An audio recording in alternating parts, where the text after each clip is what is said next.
Welcome to signal TV. నేను మీ ప్రత్యూష. ఈరోజు మన ముందు ఒక స్పెషల్ గెస్ట్ ఉన్నారనమాట. ఆ గెస్ట్ ఎవరో కాదు, సర్టిఫైడ్ న్యూట్రిషనిస్ట్ వి ప్రకాష్ గారు. మనం ఇప్పటి వరకు సార్తో మాట్లాడి మనం హెల్తీగా ఉండాలంటే ఎలాంటి ఫుడ్ తీసుకోవాలి, ఎలాంటి ఫుడ్ తీసుకోకూడదు అనేది చూసామన్నమాట. ఈరోజు ఇంటర్వ్యూలో మన హెల్తీగా ఉండాలంటే ఎలాంటి కేర్ తీసుకోవాలో కూడా సార్తో మాట్లాడి తెలుసుకుందాం. నమస్తే సార్. నమస్తే ప్రత్యూష్. ఎలా ఉన్నారు sir? I'm fine, thank you. కొంతమంది ఒక పెగ్, 2 పెగ్గులు ఒక రోజుకి ఒక పెగ్గే అనుకుంటూ ఉంటారు. ఇంకొందరు ఏంటంటే మేము అసలు కంప్లీట్‌గా సిగరెట్ తాగితేనే ప్రాబ్లమ్, వైన్ తాగితే ప్రాబ్లమ్ ఉండదు అని కొంతమంది అపోహ పడుతూ ఉంటారు. అది దానికేం చెప్తారు? సిగరెట్ కూడా సేమ్ ఇప్పుడు నేను చెప్పిన ఆల్కహాల్‌తోని ఎన్ని ప్రాబ్లమ్స్ వస్తాయో అది కూడా గట్లోకెళ్తది. ఆ గట్‌లో బ్యాలెన్స్‌ని దెబ్బతీస్తది. మంచి బ్యాక్టీరియాని చంపేస్తది. అది కూడా గ్యాస్ట్రిక్ ప్రాబ్లమ్స్ కారణమైతే నికోటిన్ ఏదైతే ఉంటుందో స్మోక్ చేసినప్పుడు ఆ నికోటిన్ మన బాడీలోకి వెళ్ళిపోతుంది. అది లంగ్స్‌ని పాడు చేస్తుంది, లివర్‌ను పాడు చేస్తుంది, గట్లో ఈ గుడ్ బ్యాక్టీరియాని చంపేస్తుంది. అది స్మోక్ అయినా ఆల్కహాల్ అయినా రెండు కూడా ఈక్వల్గానే ఎఫెక్ట్ అవుతాయి. ఇంకోటి ఈ గట్టు దాటిపోయిన తర్వాత నెక్స్ట్ లివర్ను కూడా సీరియస్గా డ్యామేజ్ చేస్తాయి.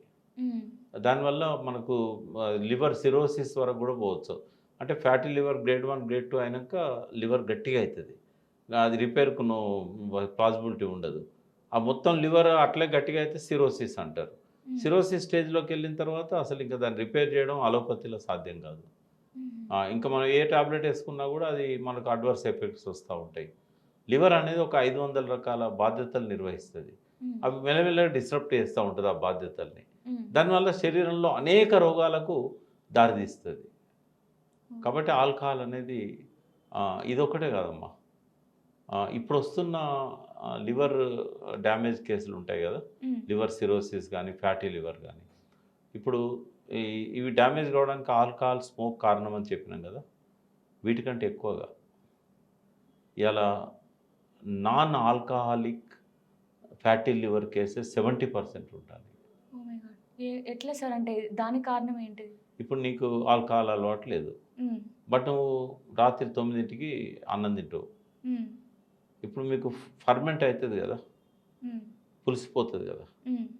ఇప్పుడు బయట పులిసిపోయిన అన్నం నువ్వు తినవు, కానీ లోపల పోయినాక కూడా అన్నం జీర్ణం కాలేదనుకో, క్యాలరీస్ బర్న్ కాలేదు, అన్నం జీర్ణం కాలేదు, మెటబాలిజం, కార్బోహైడ్రేట్ మెటబాలిజం అనేది నీ లోపల డిఫెక్ట్ ఉన్నది, నీకు నిద్ర సరిగా ఉండదు అన్నప్పుడు ఈ కార్బోహైడ్రేట్ మెటబాలిజం మనకు వాకింగ్ ఉండదు, అలవాటు ఉండదు, హార్డ్ వర్క్ చేయవు, మెట్లు కూడా ఎక్కవు కనీసం. నీకు ఏ రకమైన శారీరక శ్రమ లేనప్పుడు కార్బోహైడ్రేట్ మెటబాలిజం అంటే జీర్ణక్రియ అనేది సరిగా జరగనప్పుడు అది పేగుల లోపల పులిసిపోతుంది. పేగుల లోపల పులిసిపోయి అందులోకెళ్ళి ఆల్కహాల్ ఫామ్ అవుతుంది. ఈ ఆల్కహాల్ ఫామ్ అయ్యి ఏమవుతుందంటే లివర్ మీద, గట్టు మీద, అన్నిటి మీద డ్యామేజ్ చేస్తుంది. అంటే పైనుంచి ఆల్కహాల్ తీసుకుంటేనే కాదు, నువ్వు 6 గంటల తర్వాత తింటే కూడా నీ పొట్ట పాడైపోతుంది, అందులో లోపల ఆల్కహాల్ తయారవుతుంది, మెటబాలిజం సరిగా లేకపోతే. అందుకే వాకింగ్ చేసేది కేవలం బరువు తగ్గడానికో, బీపీ తగ్గడానికో, షుగర్ తగ్గడానికో కాదు.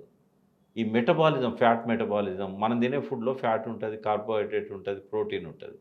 ఈ 3 కూడా మెటబాలిజం కావాలి, జీర్ణక్రియ సరిగా జరగాలంటే ఫిజికల్ ఎక్సర్సైజ్ చాలా కావాలి. సార్, అలాగే ఇంకొంతమంది ఏమనుకుంటారంటే ఇప్పుడు సడన్గా ఆల్కహాల్ కావచ్చు, సడన్గా సిగరెట్ తాగడం మానేస్తే వాళ్ళకి ఒక సమ్ డ్రగ్ లాగా అడిక్ట్ అయిపో ఉంటారు కదా, దానికి సడన్గా మానేస్తే కూడా వాళ్ళు ప్రాబ్లమ్స్ ఫేస్ చేస్తారని చాలామంది చెప్తుంటే ఉంటుంది. దాని ఎఫెక్ట్ మానసికంగా ఉంటుంది, బ్రెయిన్ మీద దాని ఎఫెక్ట్ ఉంటుంది. ఒకదానికి ఇవి అడిక్షన్ అయ్యేటి. ఈ అడిక్షన్ పోవాలంటే మానసికంగా స్ట్రాంగ్ కావాలి. ఒకటే రోజు మానేయలేము. బాగా అడిక్ట్ అయిన వాళ్ళకు అడిక్షన్ సెంటర్స్ అని ఉంటాయి. ఆ అడిక్షన్ సెంటర్స్లలో వాళ్ళకు ట్రీట్ చేస్తారు. బట్ నా దగ్గర ఒక సొల్యూషన్ ఉందమ్మా. నేను ఇంతకుముందు కూడా మీకు టీసెన్స్ గురించి చెప్పాను, అంటే హెర్బల్ టీస్, వెల్నెస్ టీస్. నా దగ్గర ఒక లివర్ డిటాక్స్ టీ అని ఉంది. అది కనుక మీరు అలవాటు చేశారనుకోండి, అది తాగిన తర్వాత మనకు క్రేవింగ్స్ ఉండవు. అంటే గట్ ఏం చేస్తుందంటే ఆల్కహాల్ కోసమో, స్మోక్ కోసమో అది ప్రయత్నం చేయమని చెప్పదు. ఇక గట్టే కదా, గట్లోనే 80% బ్రెయిన్ ఇన్ఫ్లుయెన్స్ చేసే లక్షణాలు ఉంటాయి. స్మాల్ బ్రెయిన్ అంటాం గట్ని. మన కోరికలను కలిగించేది గట్ బ్యాక్టీరియానే. ఈ గట్ నుంచి వెగస్ నర్వ్ ద్వారా బ్రెయిన్ పోతుంది. బ్రెయిన్లో మన కోరికలు క్రియేట్ అవుతుంటాయి. 80% గట్ కారణం, 20% ఈ బ్రెయిన్ కారణం. అంటే మన గట్లో కొన్ని రకాల హార్మోన్స్ రిలీజ్ అవుతాయి. అందులో ఏంటంటే డోపమైన్ అనేది, సెరటోనిన్ అనేది, హ్యాపీ హార్మోన్స్ అంటాం. అట్లాగే మెలటోనిన్ నిద్ర బాగోవడానికి ఇట్లాంటివన్నీ రిలీజ్ అయ్యేది ఏంటంటే 80% గట్లో, 20% బ్రెయిన్లో. అందుకని క్రేవింగ్స్ అంటాం. అంటే మా ఏడైంది మందు తాగాలి, ఎక్కువసేపు అయింది నేను సిగరెట్ తాగాలి, చికాకు అనిపిస్తుంది సిగరెట్ అంటు పెట్టాలి, గుట్కా తినాలి, ఇట్లాంటి క్రేవింగ్స్ అన్నిటినీ సప్రెస్ చేస్తుంది లివర్ డిటాక్స్ అనేది ఏదైతుందో. సింపుల్ టీ అది డిప్ చేసుకొని వేడి నీళ్ళలో తాగాలి. ఇంకా డిఅడిక్షన్ సెంటర్కి పంపాల్సిన అవసరం లేదు. ఒక 21 రోజులు తాగిండు అనుకోండి, ఇంకా దాని మందు మనం పోసినా కూడా తాగాలనిపించదు. అట్లాంటి అంటే నేను అందుకే హెర్బల్ టీ సైన్స్ నేను ప్రమోట్ చేస్తున్నాను అని చెప్పాను కదా. అట్లా రకరకాలుగా ఇప్పుడు ఈ డ్యామేజెస్ అన్నిటినీ ఆల్కహాల్ వల్ల వచ్చే డ్యామేజ్ని కానీ, గట్లో వచ్చే ఇంబ్యాలెన్స్ కానీ, ఈ బ్రెయిన్లో వచ్చే దానివల్ల వచ్చే ఎఫెక్ట్స్ కానీ అన్నీ కూడా ఆ టిసైన్స్ ఇవి ఇద్దరు ముందు లేవు ఇండియాలో. ఫస్ట్ టైం ఒక డాక్టర్ ద్వారా నేను దాన్ని ఇంట్రడ్యూస్ చేస్తున్నాను మొత్తం దేశంలోనే. జర్మనీలో, చైనాలో 50 ఏళ్ళ కింద ఉండేటి. కాబట్టి వాటి ఎఫెక్ట్ తీసేయాలన్నప్పుడు ఇటువంటివి చాలా ఉపయోగపడతాయి. వీటితో పాటుగా డిఅడిక్షన్ సెంటర్స్లో కూడా పెడతారు. బట్ ఒకటమ్మా నేను మీకు చెప్పదలుచుకున్నది, ఇప్పుడు దీనికి ఒక ఎగ్జాంపుల్ చెప్తాను. ఇందాక అన్నా కదా, రాత్రిపూట అన్నం జీర్ణం కాకపోతే అది ఆల్కహాల్గా మారుతుంది. ఇవాళ రేపు లివర్ డ్యామేజ్కు 70% non alcoholic fatty liver cases. Alcohol వల్ల పాడయ్యే 30% కేసెసే ఆల్కహాల్ వల్ల డ్యామేజ్ వస్తున్నాయి. నాన్ ఆల్కహాలిక్ వల్ల 70% వస్తున్నాయి. స్టాటిస్టిక్స్ అట్లాగే ఉన్నాయి. అయితే ఎందుకు అట్లా వచ్చిందంటే అందరూ రాత్రి 9 తర్వాతనే తింటారు, ఫిజికల్ ఎక్సర్సైజ్ లేదు, లివర్ దాని మీద అక్యుములేట్ అయిపోయి లివర్ ఆ ఆల్కహాల్ అంతా అక్కడ ఇదైపోయి పాడవుతున్నది.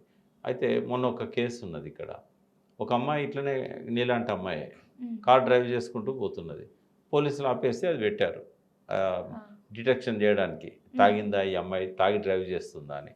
పెడితే విధులు వచ్చింది. అయితే ఆమె చెప్పింది, నా జీవితంలో నేను ఎప్పుడు ఆల్కహాల్ తీసుకోలేదు, నాకు దాని గురించి కూడా తెలియదు, స్మెల్ తెలియదు, ఏది తెలియదు, మీరు ఏ హాస్పిటల్కి తీసుకుపోయినా కూడా వాళ్ళు చెప్తారు అని.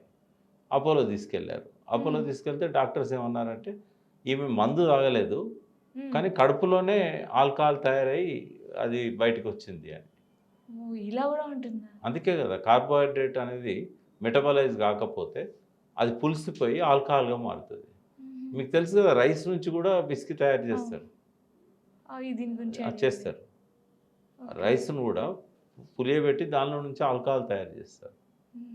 కాబట్టి మనము మందు తాగితేనే పాడవుతుంది అంటే, మందు తాగితే కూడా పాడవుతుంది, మందు ఆగిపోయినా సరిగా మెటబలైజ్ కాకపోతే కూడా పాడవుతుంది. తర్వాత ఇప్పుడు ప్రెగ్నెన్సీ ఉన్న ఇప్పుడు కొంతమంది అమ్మాయిలు కూడా తాగుతున్నారు, మీకు తెలుసు కదా. కాలేజీలలో సోషల్ డ్రింకింగ్, ఈవినింగ్ పార్టీస్, పబ్బులు. ఇప్పుడు ఈ మధ్య పబ్బులు అర్బన్లో బాగా వచ్చినాయి. పబ్ కల్చర్ కూడా కామన్ అయిపోయింది ఇవాళ రేపు. తల్లిదండ్రులకు తెలిసినా కూడా పెద్దగా మందలిస్తలేరు. అయితే వీటి వల్ల చాలా హార్మోనల్ ఇంబ్యాలెన్సెస్ వస్తాయి అమ్మాయిలకు. ఎందుకంటే ఒక సైకిల్ ఉంటుంది కదా, అది డిస్టర్బ్ అవుతుంది. తర్వాత పీరియడ్స్ రెగ్యులర్గా రావు, తర్వాత ఇంబ్యాలెన్స్ అవుతుంది, హార్మోనల్ ఇంబ్యాలెన్స్. తర్వాత రకరకాల ప్రాబ్లమ్స్ స్టార్ట్ అవుతాయి. గట్ సిస్టమ్ మొత్తం పాడవుతుంది, పేగులు. అంటే విమెన్కు మెన్కి కూడా ఎఫెక్ట్ అవుతుంది. విమెన్కి కొంచెం ఎక్కువ ఉంటుంది ఇంకా దాని ఎఫెక్ట్. అందుకే చాలామంది విమెన్ దూరంగా ఉంటారు. బట్ ఈ మధ్య యంగ్ అమ్మాయిలు కొంత అడిక్ట్ అవుతున్నారు. తర్వాత ప్రెగ్నెన్సీ స్టేజ్లో కనుక తాగితే చాలా చాలా సివియర్, అంటే వాడు చేయని తప్పుకు కడుపులో ఉన్న పాప కానీ బాబు కానీ జీవితాంతం నరకం అనుభవించాల్సి వస్తుంది. వాళ్ళ బ్రెయిన్ మీద ఎఫెక్ట్ పడుతుంది, వాళ్ళ ఫిజికల్ స్ట్రక్చర్ మీద ఎఫెక్ట్ పడుతుంది. ఆ తాగుతున్నప్పుడు ఆ పాపకి ఎన్నో నెల అనే దాన్ని బట్టి ఆ ఎఫెక్ట్స్ అన్నీ ఉంటాయి. బ్రెయిన్ మీద ఎఫెక్ట్ పడితే వాడు మందబుద్ధి అవుతుంది, వానికి మెదడు సరిగ్గా పనిచేయదు, జీవితాంతం కూడా ఒక్కోసారి బ్రెయిన్ సరిగ్గా పనిచేయకుండా ఉంటుంది. తర్వాత మరీ ఎర్లీ స్టేజ్లో పాప ఉన్నప్పుడు తర్వాత 100 days 150 days ఆ ఏజ్లో ఉన్నప్పుడు అబార్షన్స్ అవుతాయి, మిస్క్యారేజెస్ అవుతాయి. చాలా డేంజర్ అసలు. ప్రెగ్నెంట్ ఉమెన్ అస్సలు తాగకూడదు. సో స్మోకింగ్ ఎవరైనా చేస్తున్నా పక్కన కూర్చోవద్దు. ఓకే, ప్రెగ్నెంట్ ఉమెన్స్ కాకుండా నార్మల్ టీనేజర్స్ తాగడం వల్ల ప్రెగ్నెన్సీకి ఏమైనా ప్రాబ్లమ్ అయ్యే ఛాన్స్ ఉంటుందా? అవుతుంది, ఉంటుంది, అవకాశం ఉంటుంది. తర్వాత హార్మోన్ ఇంబ్యాలెన్స్ అవుతుంది. ఒక్కోసారి అసలు అంటే పెళ్ళైన కొత్తలో అమ్మాయి కనుక తాగడం మొదలుపెట్టింది అనుకోండి, ప్రెగ్నెన్సీ అయ్యే అవకాశాలు చాలా, కన్సీవింగ్ ఇది తక్కువ ఉంటుంది. తర్వాత రకరకాల సమస్యలు వస్తాయి. అమ్మాయికి బ్రెయిన్ కూడా సరిగా ఫంక్షనింగ్ ఉండదు. సార్, ఇప్పుడు కరోనా వస్తుందని మనం వింటూనే ఉన్నాం. ఈ కరోనా వస్తుంది కదా! ఇప్పుడు ఈ ఎక్కువ ఆల్కహాల్ కావచ్చు, సిగరెట్ తాగే వాళ్ళకి ఎక్కువగా ఎఫెక్ట్ అయ్యే ఛాన్స్ ఏమైనా ఉంటుందా? డెఫినెట్‌గా ఉంటుంది. ఎందుకంటే వాళ్ళు ఇంకా వీక్ ఉంటారు. హ్మ్. వాళ్ళ వాళ్ళ లోపల ఇంబాలెన్స్ ఎక్కువ ఉంటది. గుడ్ బ్యాక్టీరియా చచ్చిపోతది గట్‌లో. హ్మ్. తొందరగా ఎఫెక్ట్ అయితది వాళ్ళకి. హ్మ్. అంటే కోలన్ కూడా పూర్తిగా పాడైతది. Colon important. ఈ గుడ్ బ్యాక్టీరియా ఉండేది కోలన్‌లోనే. హ్మ్. ఈ కోలన్ డ్యామేజ్ కావడం వల్ల దీనికి గ్రోత్ ఎక్కువైతది. చెడు బ్యాక్టీరియా ఎక్కువైతది, వైరస్ ఎక్కువైతది. ఆ వైరస్‌ని కిల్ చేసే మంచి బ్యాక్టీరియా ఉండదాడ. హుహు. కాబట్టి చాలా ఎక్కువగా ఎఫెక్ట్ అయితది ఈ వీళ్ళకు. రెండోది ఏందంటే ఇప్పుడు కోవిడ్ వైరస్ వచ్చినప్పుడు హ్మ్. మనం దాన్ని తట్టుకోవడానికి మందులు వీటన్నిటికంటే కూడా రోగ నిరోధక శక్తి అనేది మన బాడీలో ఉండాలి. అది హ్మ్. వచ్చినప్పుడు గోళీలు వేసుకుందాం, డాక్టర్ దగ్గర పోదాం అంటే కలవదు. కానీ ఇప్పుడు జనాలు అట్లే ఉన్నారు సార్. వచ్చిన తర్వాతనే మన పక్కింట్లోనో, ఎదురింట్లోనో వచ్చిన తర్వాతే మనం కేర్ తీసుకోవాలి ఎప్పుడు అట్లాగే అనుకుంటున్నారు. ఉంటారు. మన మన కిందికి నీళ్ళు వచ్చినప్పుడే గుర్తిస్తారు. కానీ హ్మ్. అట్లా కాదు. ఇప్పుడు నేనున్నాను. నాకు first phase, second phase, third phase నాకెప్పుడు రాలేదు. మా ఇంట్లో అందరికి వచ్చినాయి. హ్మ్. ఎందుకంటే నేను హెల్త్ కాన్షియస్ కాబట్టి రోజు నేను మల్టీవిటమిన్, సి విటమిన్ ఇవన్నీ తీసుకుంటా సప్లిమెంట్స్. హ్మ్. హెల్తీ టీస్ తాగుతా నేను. హ్మ్. కాబట్టి నాకు అది రాదు. Thank you sir. Thank you. మీ ఇంత యూజ్‌ఫుల్ టిప్స్‌ని మా కోసం, మా ఆడియన్స్ కోసం చెప్పినందుకు. చూసారు కదా! ఇలాంటి మరెన్నో ఇన్ఫర్మేటివ్ ఇంటర్వ్యూస్ కోసం, అలాగే వీడియోస్ కోసం మన సిగ్నల్ టీవీని సబ్స్క్రైబ్ చేసుకోండి.